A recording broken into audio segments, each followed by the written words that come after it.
साथ साथ मेरी किस्मत भी शायद उस फाउंटेन पेन से लिखी जा रही थी जिसकी इंक खत्म हो गई थी।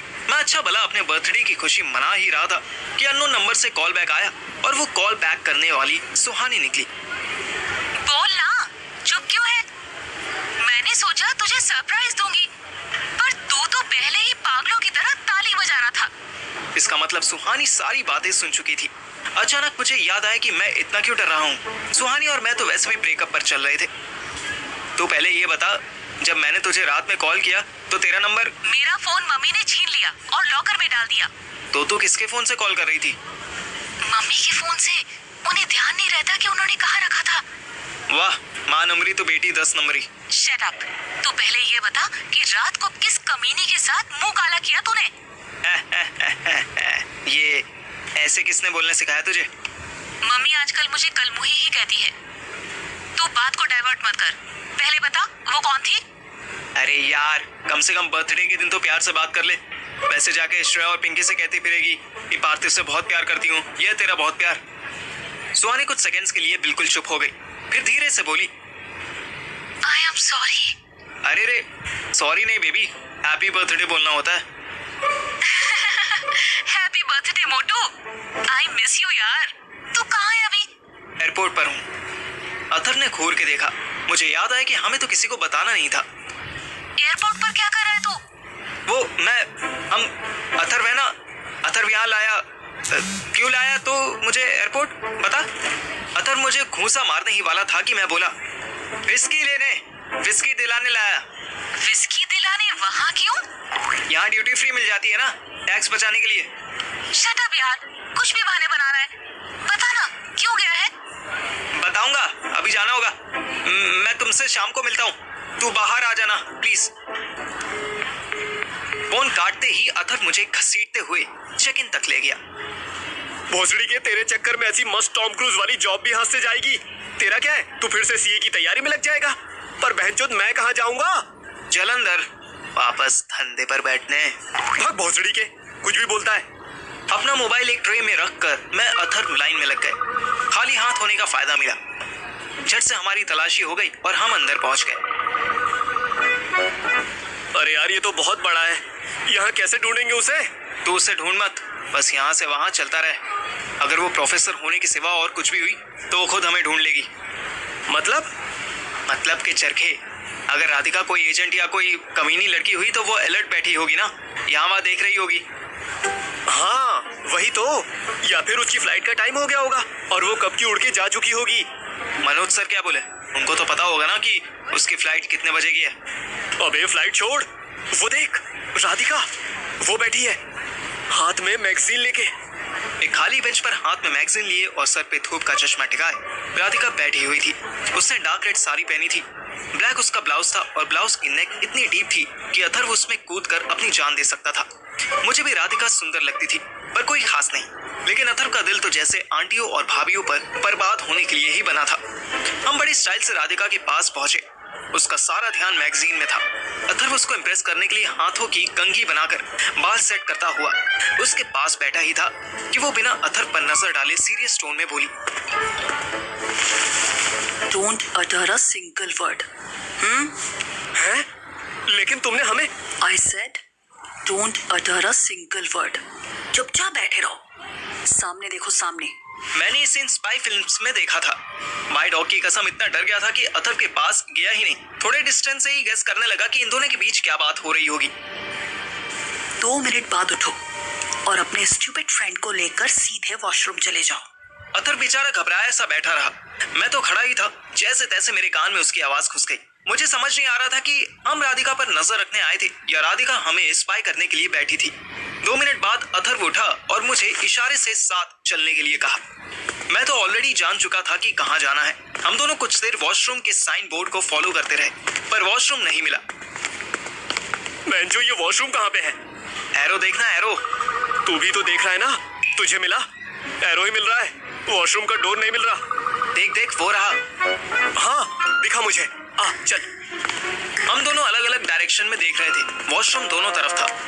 अबे उधर कहाँ जा रहा है? इधर मर। ओ बहनचोद, यहाँ तो दोनों तरफ वॉशरूम है। राधिका किस वाले में आएगी? वो आएगी भी, उसने तो हमें वॉशरूम आने के लिए कहा था ना, और हम आ भी गए। कैसे चूतिया है हम। अरे हाँ यार, इतने में तो वो बम झुलाती हुई खिसक लेगी और मनोज कुमार हमारे बम्स पे लात मार के बाहर निकाल देगा। बर्थडे के दिन मैं बेरोजगार हो जाऊंगा।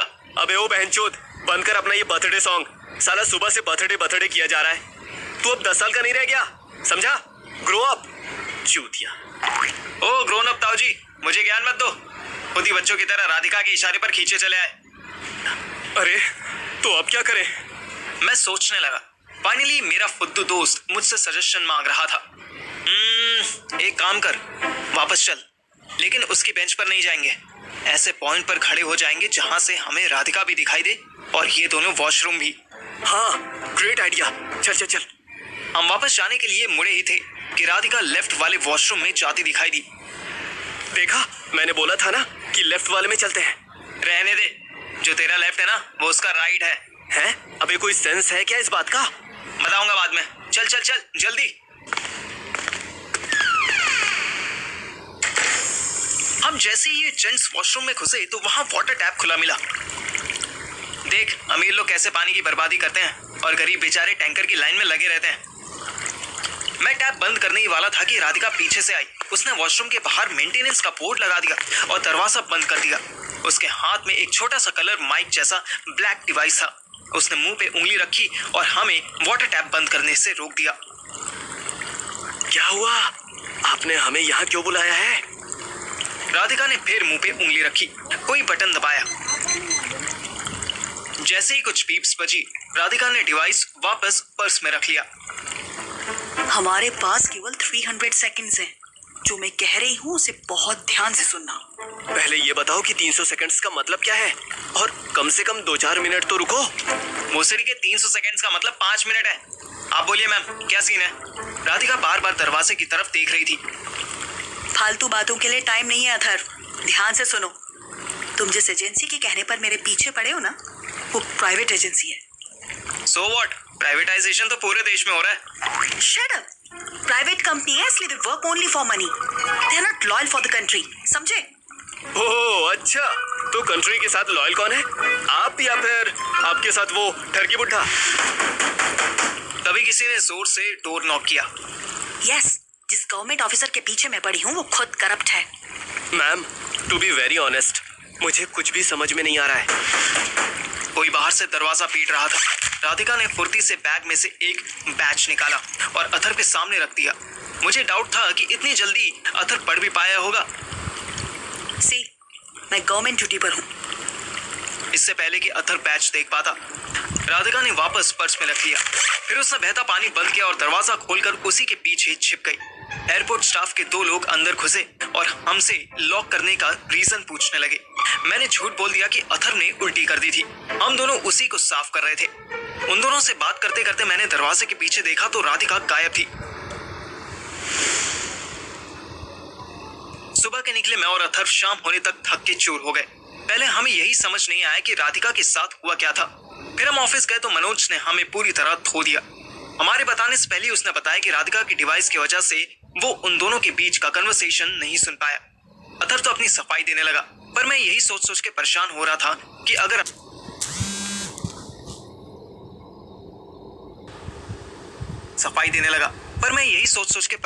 था कि अगर राधिका वो डिवाइस यूज ना करती तो हमारा बॉस हमारी बातें सुनता तो कैसे सुनता? क्या उसने बाथरूम में कोई माइक्रोफोन फिट किया था? ऑफिस से डांट खिलाकर बॉस ने हमें कॉलेज भेज दिया। वहां झक मनाने के बाद भी चपरासी ने हमें राधिका के ऑफिस में घुसने नहीं दिया। हम घर जाना चाहते थे, पर फिर बॉस ने ऑफिस बुला लिया। वहां मनाने के बाद हम 9 बजे घर घुसे ही थे कि पापा बोले, जाओ तुम लोग छत पर बैठो, मैं भी वहां आ रहा हूँ, कुछ इम्पोर्टेंट बात करनी है। पूरा दिन ऐसे फसड़ में निकाला था कि अब पापा का नया ऑर्डर हमें सरप्राइज भी नहीं कर पाया। अथर मेरे कान में बोला, अबे अब इन्हें क्या पता चल गया? जो भी हो यार, देखी जाएगी। पूरे दिन इतनी मरवा ली है कि अब दर्द भी नहीं होगा। अंकल पहले एक गिलास पानी पी ले। नहीं, ऊपर रखा हुआ है, जाओ।